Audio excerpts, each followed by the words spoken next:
Welcome to Cosmic Comics, Games and Collectibles, your zen of geekism. We carry comics old and new, magazines, toys, games like Pokemon, Magic, D&D. Want Godzilla, Ultraman, Star Trek, Ninja Turtles, Funko Pops? You'll find it all here. Shop our Cosmic Sound Room and pick up a record or two. Enjoy our Comic Coffee Lounge with a cup of Sasquatch coffee or a delicious menu item while geeking out over a super cool movie on our big screen. Come by and say hello to Maui. Cosmic Comic, Games and Collectibles. Superman loves us, and so will you.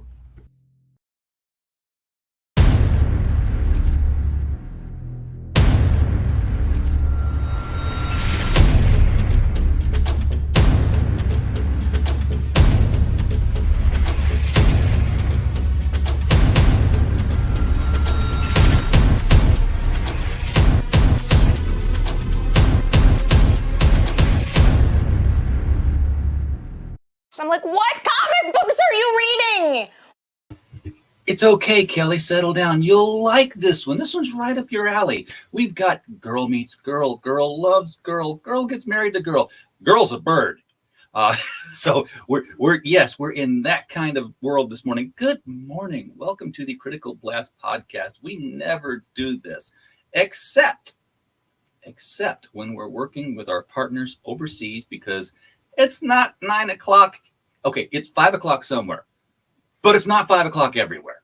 That's the problem with our clocks. Just pick a time, set it there. It'll be always 5 o'clock. And then when you say, hey, when you don't do a podcast, how about 5 o'clock? I'm there. But, time differences, people want to sleep when the sun's down, not when it's blazing in the middle of the sky. So here we are at 9 o'clock. Why? Because we're going to Italy and we're talking with Nina Daisy Aberlein. I did it again. You know why it is? It's because not too far away from me is Aberlein, Texas. Ooh, yeah, makes sense. So it's like always in my head. I'm like, yeah, Nina Daisy Aberlein, like Frankenstein. Yes. It's European. EIN. Get it through your head, RJ. Wow. So wow. How did Sunrise Blossom do for you first time around? First time around, it was fully funded in about a week. Didn't reach the milestones I was hoping to reach, but it was fully funded. I was able to print all the copies, and that's what matters. And the first the first volume, pretty thick. I mean, it's 223 pages. Pretty nice. Second volume, live on Kickstarter now. It's going even better, and it's going to look a lot better too. Fantastic. I was had the look. Oh, it's so cool. So I'm sitting here stacking through these. I'm like, she signed them. There's a number at the bottom here, but there's no Green Lantern. The Sunrise Blossom doesn't come down to GL. It took me. I'm like, why does it say GL on the front cover here? I didn't understand it. And then I heard you talk to somebody else that it was the whole Japanese manga kind of encoding. So GL stands for girl love. Have I got that right? Exactly, girl love. And often enough, when it comes to some, like girls love indie comics or web comics and stuff like that, many people tend to put like GL, like either on the cover or like on the front icon, so that people know what they're getting into, because sometimes people get an unpleasant surprise, and sometimes maybe they're looking for exactly that kind of content, and it helps divulge it better. So the important thing is that the audience this is for knows what it means, so that's good. So this is like, if you're browsing through /fiction on the internet and you're searching for F/F. Not that I know anything about that. I've heard. But hey, Pops, welcome to the show this morning, man. Glad you're up and with us here. So yeah, this was a romance. This was not a we'll just call it fan fiction to be nice. Yeah, this is not the thing where you're like, I'd really like to see what happens if if Diana Troy and Uhura ever got together and they were alone. I want to see that. No, this is not that kind of thing. This is a developing relationship. There's lots of doubt, lots of fear, lots of embarrassment. It's almost like real life in that way, except for the fact that your main character is a bird who turns into a person and sometimes into a half bird person. Mm-hmm. So where? Okay, remind us where we ended up with Sunrise Blossom One at the end of that book. Why it wasn't over. Okay, so without really spoiling, roughly halfway through the first volume, the main character finds herself in an unpleasant predicament, which was completely out of her control and was absolutely nothing she could do about it. And so she finds herself in an unpleasant predicament in once again an unfamiliar house surrounded by unfamiliar people, having like forced to do unfamiliar things, and is like but it's bad. It's bad. She was kidnapped. Yeah, and Happening to her. and near the end of the second volume, the friends that she had made along the way come to rescue her and the other people who had been kidnapped. Uh, but as a show of how much she has grown, but of how much she still has to grow, when unpleasant information is again the word unpleasant. I'm sorry. When bad new information regarding the woman that she had started to develop feelings for comes to her, the fact that she's in a heterosexual relationship, she is not very happy about it and flies off. She storms off, pretty much. But this time, and it is very similar to the beginning of the story, in which she storms off after an argument with her sister. But the difference here being that she acknowledges that what she did was stupid, and she's able to look back at her actions and reflect upon them and understand that what she did was wrong, and it's further proof of how much she had grown throughout the first volume, but also of how much she still has to grow. Because so now she is able to understand that some of the things she did aren't okay, but there's still a lot to work on.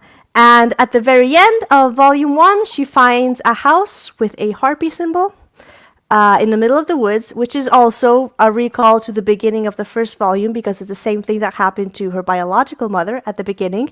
She knocks on the door, and all we know is that a big muscular man opens the door.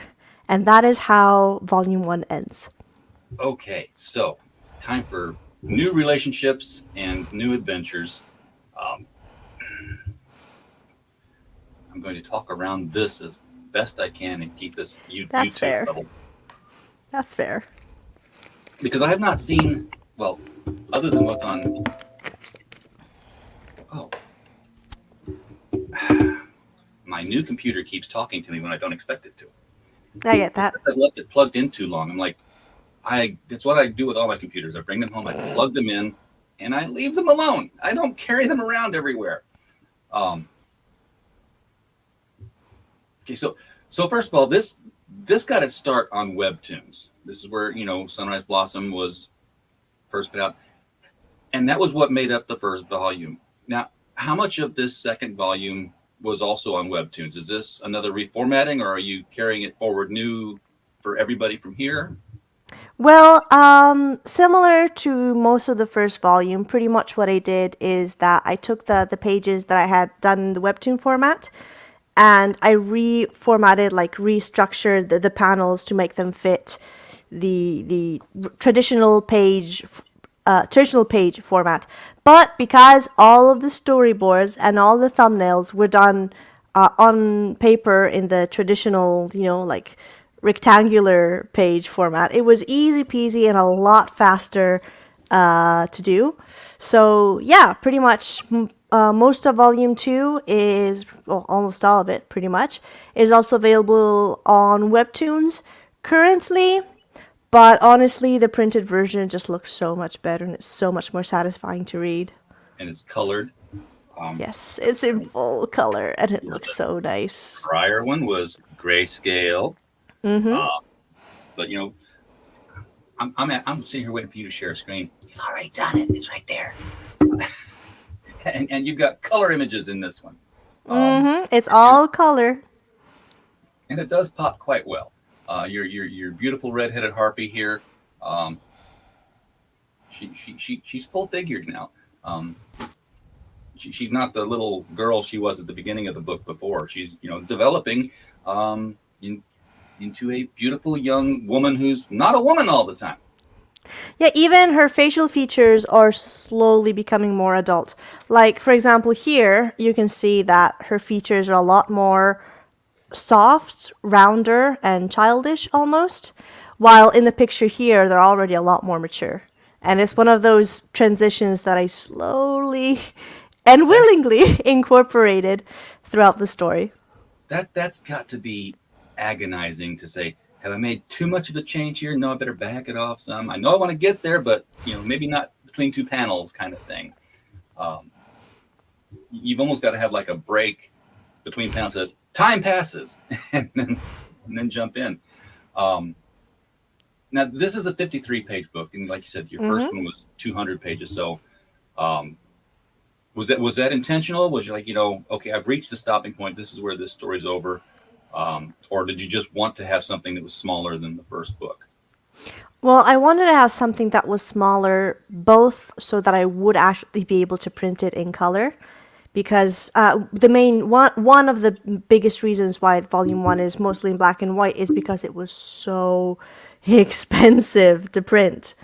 Like, I was able to meet my goal on the very first campaign, but I was barely able to pay for the printing and the shipping of everything, because I was able to reach my goal, but like the goal that I had set was just like the bare minimum to be able to print and ship them out. And in fact, like because the first campaign had ended in summer, and I don't work much in summer at all because schools are closed. Like I had run out of money pretty quickly, and I had to wait a little bit more to print the Italian copies, which were sent out a little bit late. But in this case, there's no worry, because not only is everything fully reached, but also all the covers are done, all the formatting is done, all the translations are done. So as soon as the campaign ends and as soon as the funds reach my bank account, they are going straight to the printer. Excellent. And you're at 3 times your goal, roughly 3 times your original goal. Almost. Mm-hmm. Is that in line with what your first one did, or was the first one Oh more? no, it's much better than it was. So the first volume, I think I may have reached around 900 euros, which in dollars is something like $1,000 roughly. But here I'm already like I'm halfway through the campaign currently, and I'm much further than that. And I think it's also because Kickstarter is doing a lot better than Indiegogo, like audience wise. It's disregarding the entire I'll never use Kickstarter, Indiegogo's for grifters. Disregarding that entirely, there are two different buying audiences on Kickstarter and Indiegogo. Indiegogo is a lot more geared toward the 90s image superhero musculature and robots thing, and not that this really qualifies as this, but I've heard that Kickstarter is more for the bad girl kind of comics, like your Lady Death and that kind of thing. And if you're into the bad girl comics, you're probably going to be into the good girl comics. I think your character is in line with a good girl. She's a she's a sweetheart, who's got the temperament of a teenager. Is she? How do you measure time for birds? She ages like a human normally. So she is 19, almost 20, and she looks 19, almost 20. Okay, because that can that gets into hairy stuff. I was watching Young Justice because I found out I have HBO Max all this time and I didn't know it. So I started binging this stuff. And they started talking about membership, and they're like, no, we're not going to include the kids in the Justice League membership because they're not 18. And they're like, well, hang on, Miss Martian's and you're not letting her in, and she's like 47 on Mars. And Captain Marvel's a member of the team, and he's a 10-year-old kid. So it got into this whole relativity discussion of maturity versus age, and I didn't know if harpies and if she was hatched from an egg 19 years ago, or if when she's a human, she ages human relative to the bird age. It's stuff I think about, Nina. Yeah, well, she hatched 19, almost 20 years ago, and she's been aging. Well, age wise, she's been aging normally, mentally also. So, so being a harpy, I can't imagine there's that many of them. Not many, no.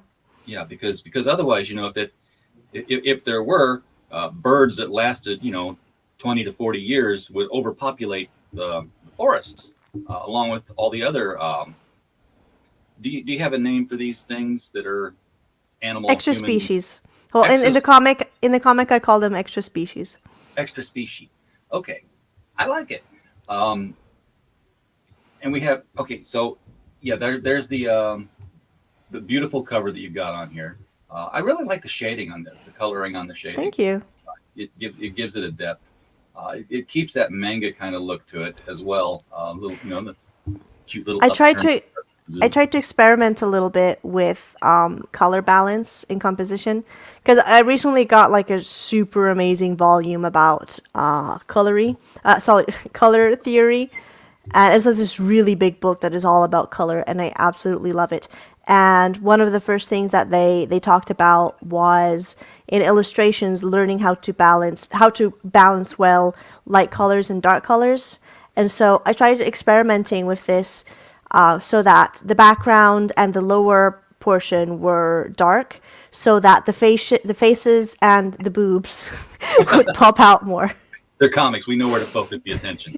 Um, and what I really like the design as well. I mean, people could cosplay Ivy at a convention fairly Yeah. easily. You're doing a little bit of makeup here on the face. You get a tube top, some cutoffs, Hmm. yeah, and then some chicken legs. Or Thigh you high. could decorate some high heels. Like buy big feathers if you can get them and like attach them to like sleeves.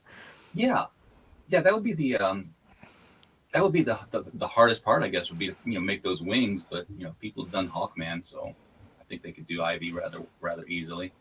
Um, Yeah, and if you don't have like actual feathers, like you could do them out of like foam or stuff like that. Now, you talked about where Ivy ends up at the end of the book, and Hmm. where she is at the beginning of this book. We kind of talked around it like we were going to spoil something, but you actually say it on the campaign page here. So, Yeah, um, so she's with the uh, Brawny s- Towel Man. so after the dramatic ending of Volume 1, Ivy spends some time with a kind old fatherly man, but when his real daughter shows up, it's time for Ivy to return to her love interest. Yeah, because she was calling him Da. Um, Mm-hmm. and I thought, oh, did she find her father? Um, but you're saying it's just a father figure. Mm-hmm. And she's And typing there about, is there is a bit of a story behind it, and like I don't really want to spoil much because it's all there. But pretty much what happened is that his own like he lost his family pretty much. His daughter had run off several years ago, and his wife had died soon after, and so he couldn't leave the house just in case like his daughter might come back. And so she finds this house, and like she and this old man have a lot in common. So like both physically, interest wise, personality wise, like they go out hunting together, they eat together, and they really enjoy their company. And Ivy comments that, if like I didn't know that you weren't actually related to me, like I would assume that we would be related because of how similar we are. And the man says, "Well, if that's how you feel, then as long as you stay, you can call me Da. If that's what, if you like that, if that's what you want." and as you just said, his daughter does eventually come home here. Hmm. And I don't know. I get the feeling that Ivy's still a little bit selfish, um, because she's got competition now for his attention, so she just leaves. A bit. And I don't So know if she's doing that, say, "Hey, I'm going to give you guys time," or she's going to be like, "Oh, you've got her now," and maybe a little bit of both. But well, yes and no, because the most of the time that she was spending with him was also time in which she was running away from things she was supposed to face. So because her feelings were hurt when she found out that her love interest was dating a straight man, and because of how afraid she was of facing all of that, staying and remaining with this man was kind of escapism for her. And so when his real daughter returns and she sees that not only he treats her the way that she was treated by him, but even better, with even more kindness, with even more tenderness, with even more affection, there is a little bit of jealousy and a little bit of envy, but it's also like a bit of a reality check. Like she was kind of playing pretend family with this man, because he missed his family, she missed her own family, which at this point she hasn't seen in several months. And so it was kind of like an escapism thing. So when his real daughter returns, it's kind of like a reality check. And she was like, I can't keep running. I have to go back and face things. So as you scroll down here, you get to the part where she lives, and again, beautiful light work on this. Thank you. This would not have worked in grayscale. No. That sunrise over the mountain here, bringing us back to our title, Sunrise Blossom, which has nothing to do with her name or anything that I've been able to tie to it, other than the fact that that's manga. They never make sense. Well, it's actually because both sunrise and blossoms indicate like the start of something new, birth, and indicate growth, which is kind of like the theme around the story, like birth and growth and the blooming into something new. And also because like both like an image of a sunrise and an image of like a flower blossoming kind of fit the aesthetic of the comic. Yeah. Now, these pages scrolling here, you're very careful, when she's taking off and when she's getting the group hug, to hide his real daughter's face until that last panel. Mm-hmm. Is that a reveal that's the first time we see her straight on? That his daughter is also this excess. Yes and no. Like at this point in the comic, like she had already been revealed, and it is actually a person that Ivy knows from the first volume. Oh. But I chose these pages specifically because for like whoever might be scrolling through the campaign, it would be the first time they see her face. Okay. So that adds to another reason why Ivy might leave then, because she's aware of this person. It's like, oh, this is your dad? I'm sorry. Exactly. And when she finds his real daughter, who is this sparrow, this barn swallow, not sparrow, barn swallow harpy, she recognizes her because she was also, minor spoiler, kidnapped in the same location as Ivy was taken in the first volume. And she had, in the previous volume, she had heard from this girl about, the dumb mistakes she had done in the past, and how now it was too late for her to be reunited with her family because she was stuck in this place. And so seeing her return and like making the connection that the person she had been staying was actually her friend's father, she was like, oh no, I can't keep him from her. And also, she had returned several days before, but she saw how her father was treating Ivy so affectionately, so tenderly, that she got really jealous. And because she had run away many years before, it felt unjust of her to like barge in and take the place that Ivy had taken. And so it was actually Ivy herself who brings her back in and reintroduces him. And when Ivy then sees that he treats her even better than she was treated, that's the point in which she decided that it was time for her to go back. Now, is her father also a harpy, or is he human? Because that leads to the whole question of there's not the Harry Potter the whole thing, but there are pureblood extra species, and then there are extra species human hybrids, which always come out extra species or come out human, either one. Well, he's human, and something that was explained near the beginning of the first volume is that extra species can mate with either humans or animals of their own species.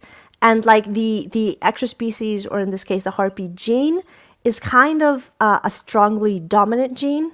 So whether you mate with an animal of your species or whether you mate with a human, the child is almost definitely also going to be a harpy in this case because it's a dominant gene.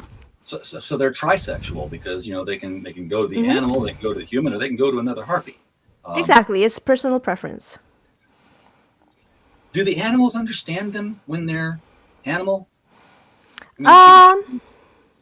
Well, yes and no. Like they can communicate, but it's not the same way that you and I communicate. It's the same way that like maybe when two cats are hanging out, like they're able to communicate, with like small nuances, body language. Like yeah, they communicate, but they just don't use words.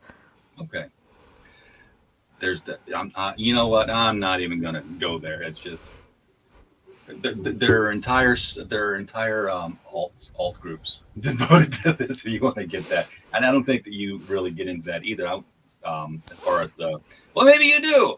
Maybe you do get into procreation with another animal kind of thing. No, I'm fine, and it's all purely consensual, of course. Well, when you're animals, sometimes I've seen cats do that, and you would swear one of them doesn't want it, but. Well, yeah, well, of course, but let's see if I can got find into a garden scene. purpose. Maybe I can find a scene in which something like this was explained. There you go. So there was in the first volume, there was a scene of a backstory. Okay, it's not very visible. There was a scene of a backstory in which Ivy talks to her friend, where is it?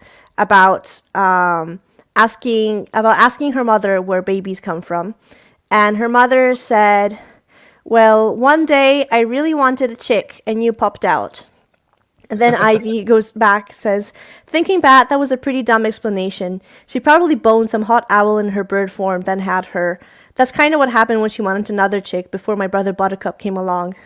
And then she says, so harpies can mate with birds or human, huh? Well, there you go. And I'm just going to have to guess that when they're first born, they're in the animal form. They would have to be, because if you were a male harpy and some little female robin lays an egg, you'd blow her up. Yeah, we got. Well, never mind. 2 years. Oh, that's 2 years old though. That's 2 years later. Yeah, but they are like still small, and like the eggs, they're like human baby sized. Yeah. If they come out of a female harpy, I'm just thinking, the other way around. If a male harpy, my mind is in a bad place. Actually, and this is like near the beginning of the first volume, so the art is not as good. So I apologize for that. Let me see if I can find it. There you go. So here they're talking to where is it? They're talking to their brothers. You'll be king of the castle. So the two girls, the sisters, are leaving the house, and the younger one says, you'll be king of the castles without us girlies around, and won't have to be envious just because boy harpies are a minority, who also can't have chicks. So it'll be up to us to meet humans and bird males to carry the Bubo name. So harpy boys are rare, they're a minority, and can't have, yes. Oh, you've solved the problem. Perfect. Now I'm looking further down here, because the cover, not the cover, but the print that I have, we can't see it. It's around the corner. Nah, it's fine. Ivy is in a wedding gown. She got married, and yet she still ran off. Well, it was the print was for a Valentine's Day artist collaboration that I did last year. So not all the events in the prints like actually happened. Like here in the Halloween print, like Ivy didn't really dress like a vampire, and her love interest Violet didn't really dress as a sexy cat girl. And I love that Ivy's got to stand on a pumpkin. She's not tall enough. Short girl problem. Yeah, and they didn't really go to the beach, but they're mostly like fun little illustrations that I enjoyed making and that I like. And these are prints here on this second campaign that Yes, and on the second campaign, after a few small mistakes that I ran into with the first campaign, all the prints in the second campaign will be laminated. Because I do have a laminator, and I may as well use it. There you go. It will protect them even more. Mm-hmm. Now I'm looking at the summer fun thing here, and this kind of makes me question. Ivy's got an even more human form. When she's harpy form, she's got wings and legs and stuff, but she can go full human, right? I mean, that's how she passes in the human world, because otherwise, this would be like like the X-Men. Everybody would know mutants exist, and you can spot one when you're on the beach. How well known is it that these extra species characters exist in the world? Not very. I guess it would be like if someone knows, either they keep it to themselves because it's like a family thing, or maybe people wouldn't believe them as much. Like, yeah, Mothman exists. Like, of course, George. Kind of thing. But the thing is like, it wouldn't be, yeah, Mothman exists. It'd be like, yeah, Mothman exists. Because everyone's carrying a camera now. Well, yes, that is true, but there's also like fluctuation in history and culture a bit. Like near the beginning, there is like a reference to the entire history of it. So like how like in ancient Egypt, like people they revered like these half animal gods, and then it was like normal. And like in ancient Greek culture, there were satyrs, there were centaurs, there were minotaurs, and those were like kind of the norm. And like, yeah, they were myths, but they were like well spread. And but because of slowly then being hunted down, killed because of how different they are, most of them live in the woods, and they live separated from the rest of the world, which is actually also where Ivy lived most of her life. They lived in a cabin in the woods with her family, pretty much separate from the rest of the world. And there are some that choose to live closer to the cities, but they only live in their human form. So like they can turn in like their animal form, like half animal form, but if they go out in the cities, they stay in their human form. And depending on like how close they are to their animal side, like for example, if a cat person just like has cat ears and doesn't have like a nozzle or something like that, it can also easily be mistaken for a costume if someone even takes a picture. Yeah. You could, cats especially, say, oh yeah, that Japanese cat girl, she's cosplaying all the time. Yeah, exactly. Because who's going to believe it? Speaking of cats, we've got a kitty on the screen. Mm-hmm. Pepper's making a debut here. Not for sale at any tier. Yeah, here. Note: Pepper not for sale. Oh yeah, there it is. Wasn't even looking at the second picture yet. I was like, what tier is that? Because I would love to have another cat. But this is preceding. Well, this is to show that the bookmark is here, and that the first volume already done and ready to go. Right, and this is sort of a catch up. So for people who haven't seen the first volume and want to know about it before they jump into the second one, it's here. You can get it. And I want to say hey to Miss Rena and Mike Jimmy for popping into the chat. Appreciate you being here. Hi, broskies. And you've got some original art tiers on this one as well. Yes.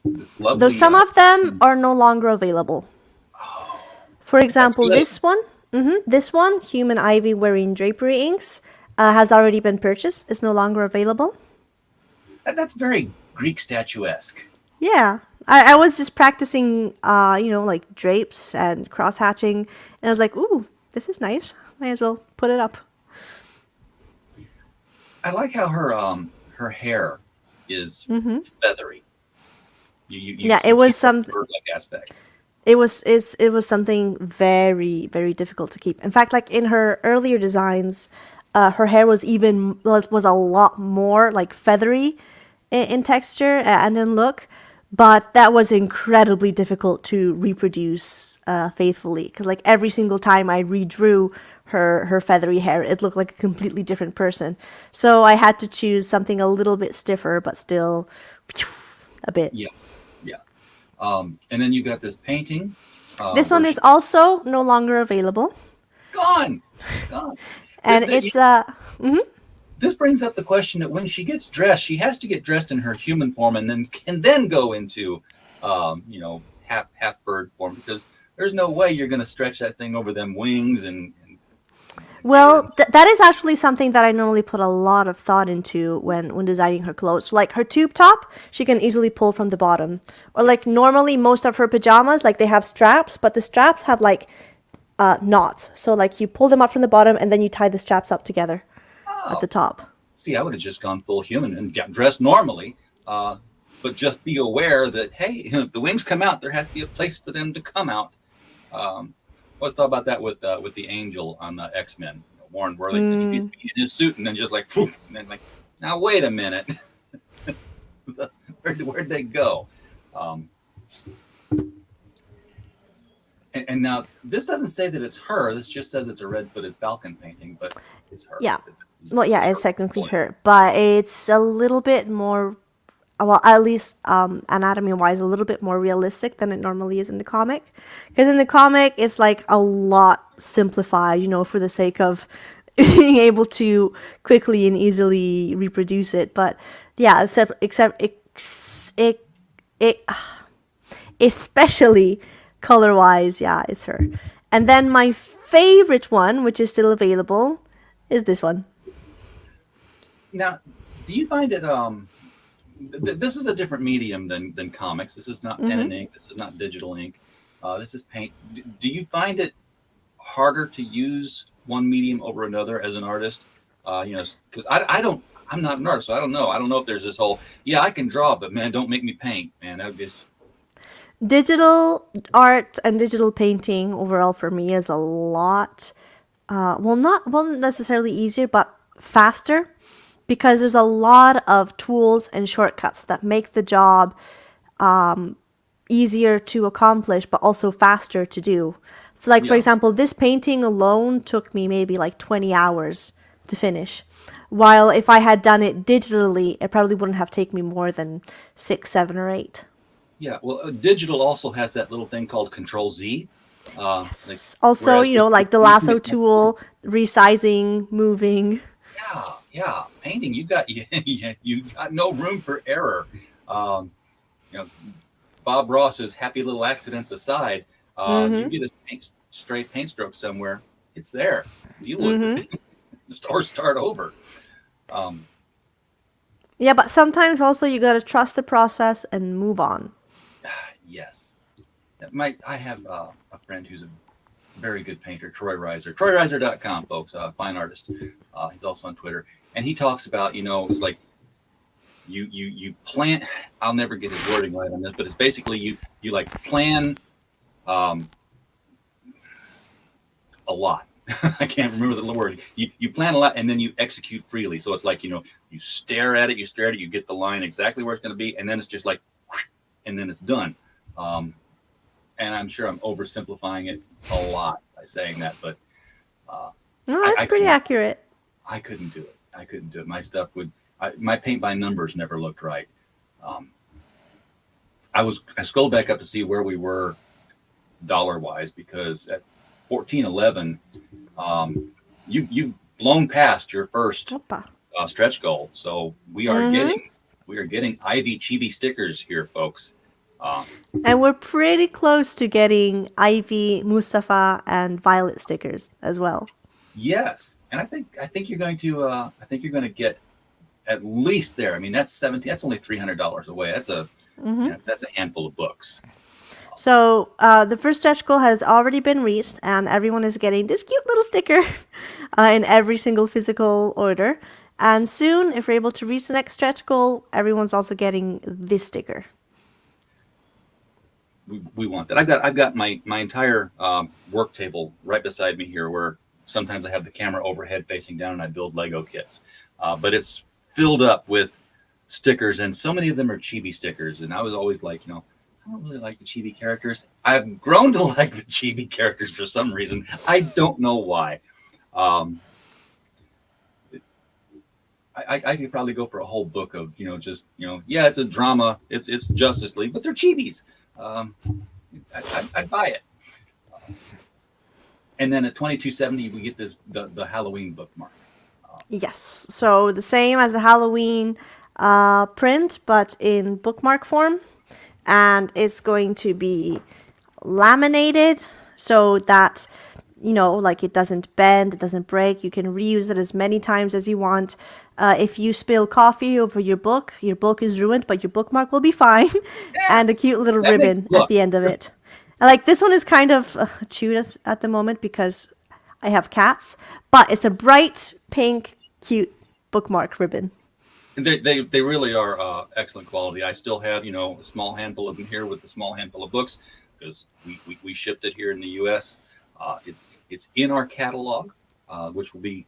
I haven't shipped it to all the U.S. retailers yet because I'm like still designing catalogs. So I've sent it to a couple that I know. I'm like, hey, here's my catalog. Feedback, please. You can order if you want, but feedback on whether or not this is readable to you, orderable for you. So we're working that aspect of it out, and then we're going to have magnets.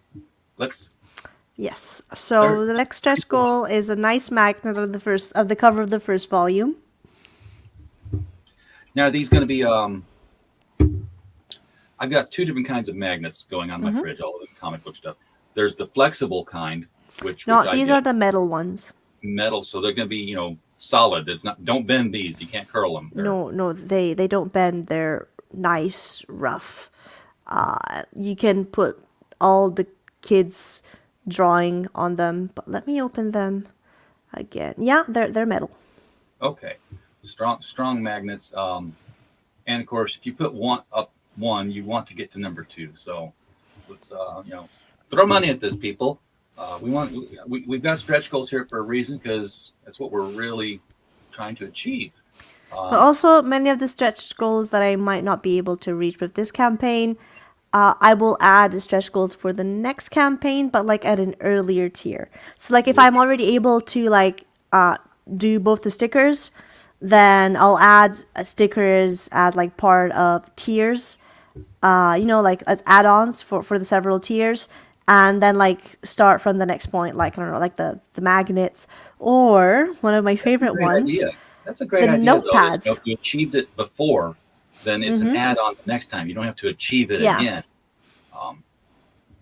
These notepads are very nice. This is something that you don't see a lot of people doing. I'm sitting here scrolling on my end because I'm looking at it. And so both. Yeah, so the notepads, like, of course, like the image would be a lot lighter than the original so that you can actually like write on them and have the writing be visible. And I think they would have maybe 50 or 100 pages each. And they're like the kind of notepads where you can like rip the papers and like write the shopping lists on them or whatever if necessary. Yeah, and it's it's great marketing because you leave a note for somebody like, okay, I've got to meet them at this. What's this sunrise blossom thing?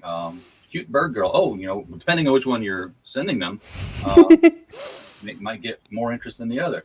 And then of course, folks, if you're scrolling on Kickstarter, throw money first, and then keep scrolling because Nina's got a sense of humor here that's all internet based.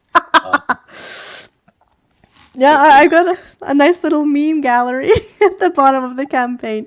Like I made a lot of memes in the pre-launch phase to like help promote, and I really liked them, so I shared my favorite ones on the campaign. Yeah, I like that. You've got the wine glass here because the Nina, sunrise blossom is child friendly, and you're holding it up there.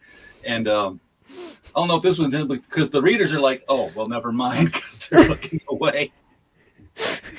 And like the and Ivy the Harpy, is like mostly doing bad things, and like I'm holding the wine to like cover the junk. Yeah, exactly. And then you got the classic Batman slap going on here. Surely nobody has said what Robin is saying here, but because There is some drama behind it, but I don't oh want to get too much into it if no, you're okay, not okay, okay. interested. If you run into a half bird, half girl in the woods, then yes, we'll start saying that this is promoting that sort of miscegenation. If they can talk, guess what? Sentient being with consent. So screw that. In the monster fricker community, there is a rule, and I don't remember the name of the rule, but the rule is it's only sexy if the monster is able to consent clearly. Okay. Well, we want that. We don't want monster rape. Um, No. that would make them monsters. Wait a second. They're not those kind of monsters. They're creatures. Um,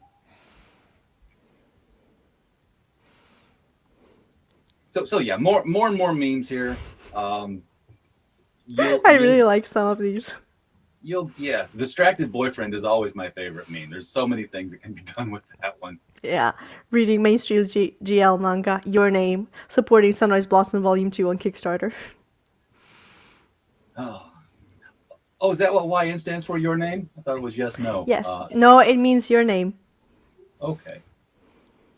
Now I've got to.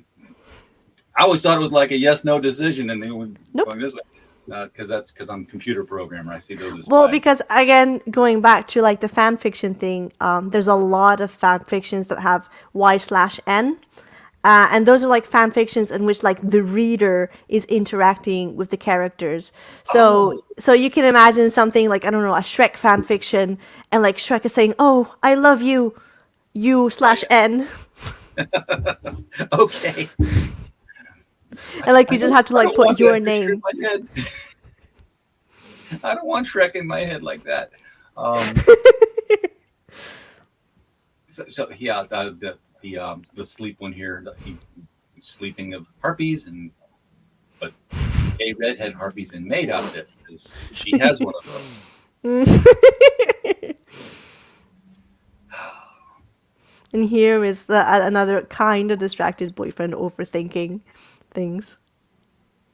But yeah, there's a lot of memes, and I really like them. Yeah, the Falcon. Yeah, And that's the last one.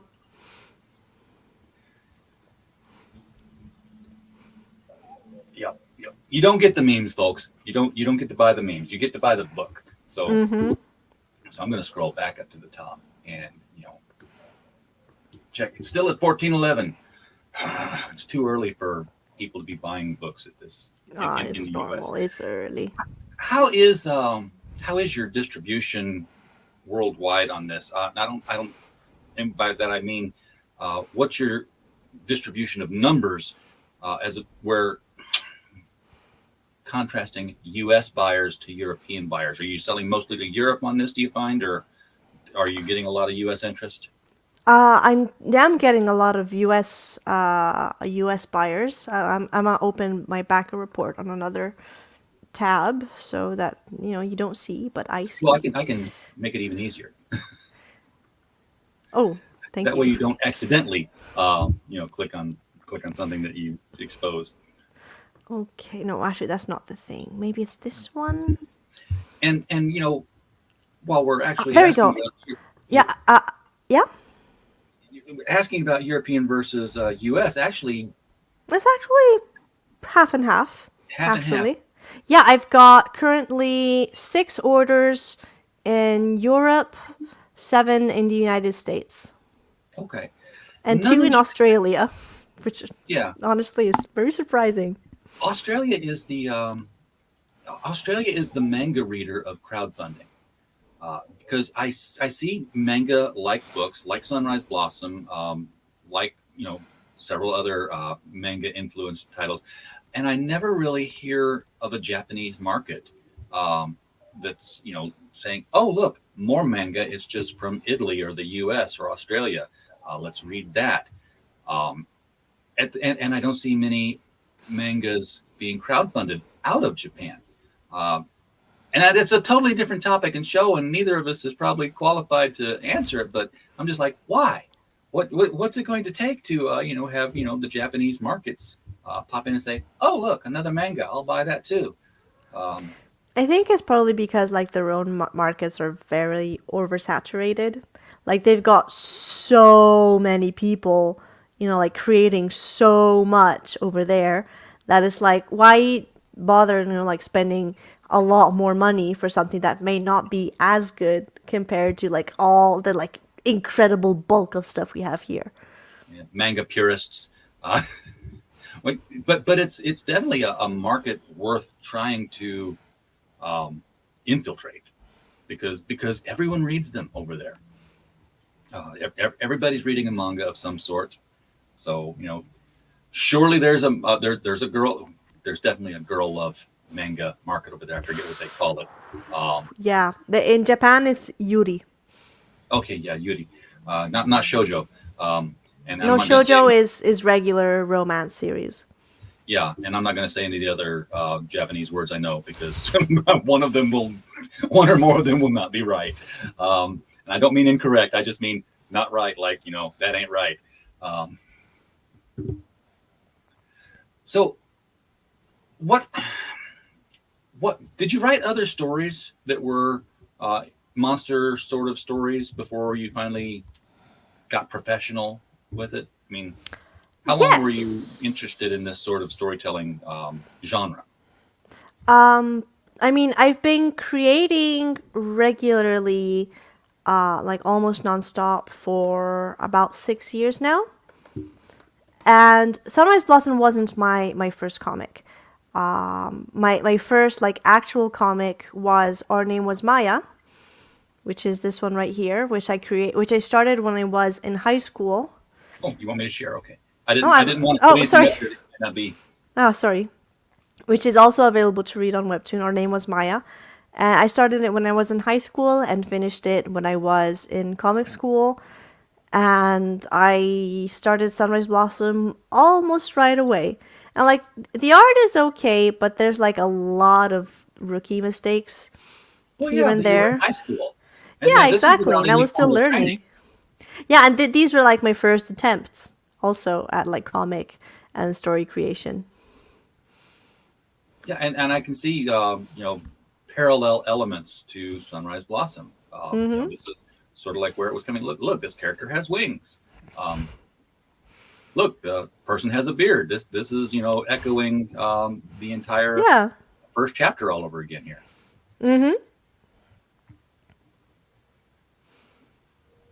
Yeah, okay, that's enough. Our Name Was Maya. Okay. Enough old art. Yeah, you look back at the old stuff and you're like, oh no, don't show that. Yeah. The same thing holds true for authors. I mean, if you become a famous author and then you die, and then somebody opens up your desk drawers and finds these manuscripts that are in the bottom all discarded, don't publish them. There was a reason. He didn't want them out. It's like Osamu Tezuka, the man who created Astro Boy and many more. Like I remember, and this went viral a few years ago. His daughter was like cleaning up his desk in his studio, and she found in one of his drawers erotic mouse girl drawings, and she posted them, and those went viral. Well, some stuff is maybe it wasn't good then, but it's good now. So we'll put it out there. Uh, this campaign is good for another 16 days, and after which, are you planning to jump it to Indiegogo for a little bit after that, or are you just gonna call it quits No, after? but I am opening an Etsy in which everything that was available on the campaign will also be available. And I actually opened it just yesterday. Oh, And on Etsy, it's Nina D. Aberlein Comics. just drop it into the private chat, and I'll put Yeah, it in I there. dropped it there. Oh, you just But did it.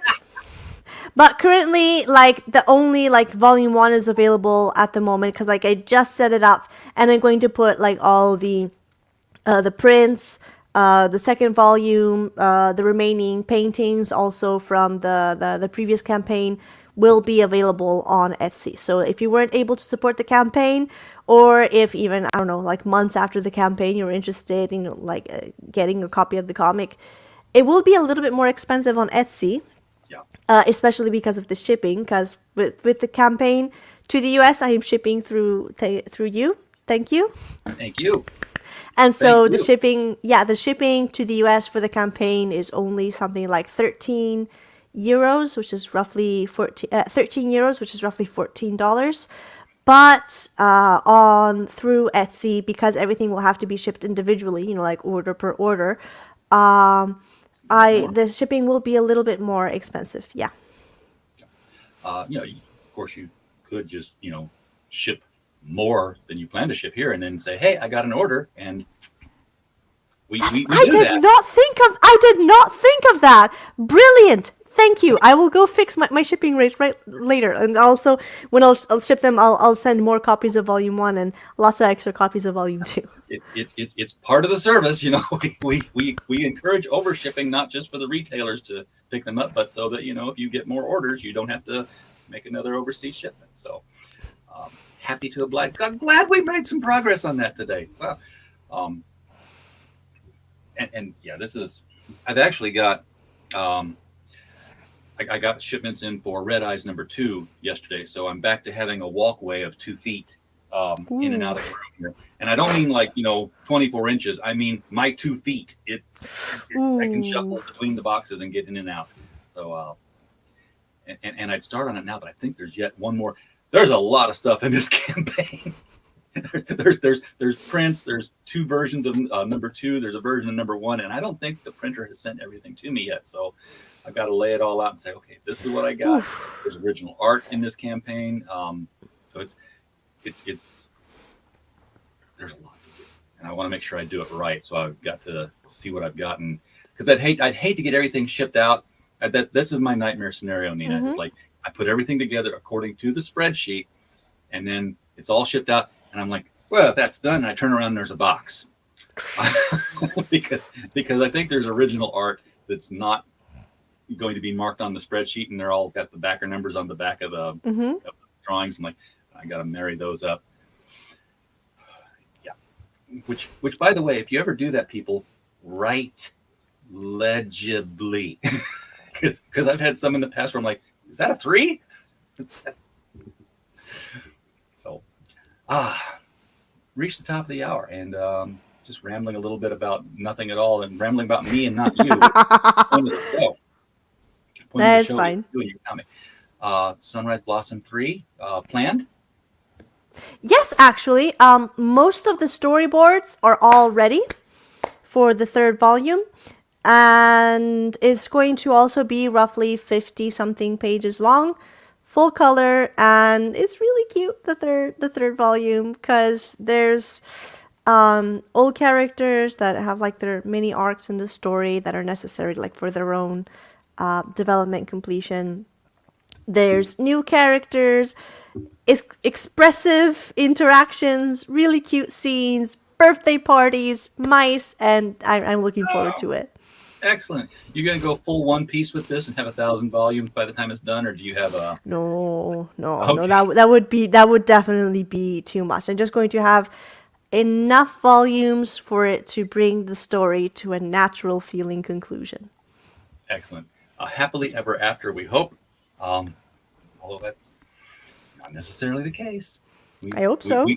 We've seen your high school art. We know where this could end up now. Well, the high school art did have a happy ending, which was confusing and rushed. It was confusing and rushed, but it did have a happy ending. Okay, well we'll go with that then, because it was happy for one of them, because you end up in the good place. That's always a good start. Yeah, it kind of started at the ending, kind of. All right, Nina, thank you so much for coming on today. Appreciate you coming on to the show and letting us see what's going on with this beautiful new book. Folks in the chat, click the link. It's right there below the video. We'll take you to the Kickstarter. It's also pinned at the top if you've been watching this whole time. They open in new windows. The chat will continue on. The conversation will still be heard while you're scrolling through and picking your tier. It's already funded. You're going to get this book. This is not a gamble. This is, Kickstarters. Yep. Kickstarters are those things. It's not funded. You don't want to throw money at it yet, but it's not going to get funded if you don't throw money at it. Yeah, and it is also a project we love on Kickstarter, and fulfillment will be very quick because, as I mentioned before, the formatting is all done, the covers are all done, the translating is all done. All I'm missing are the funds to send it to the printer, and then they're shipped immediately. Wonderful, wonderful. So click the link, throw money at this project, get yourself this book. Get both of them if you missed it the first time. But if you've got the first one, you definitely want the second one. You want to see where this is going to go. And with that, folks, thank you for showing up in the chat. We don't have a show without you. And as always, while you were here, we just hope you had a blast.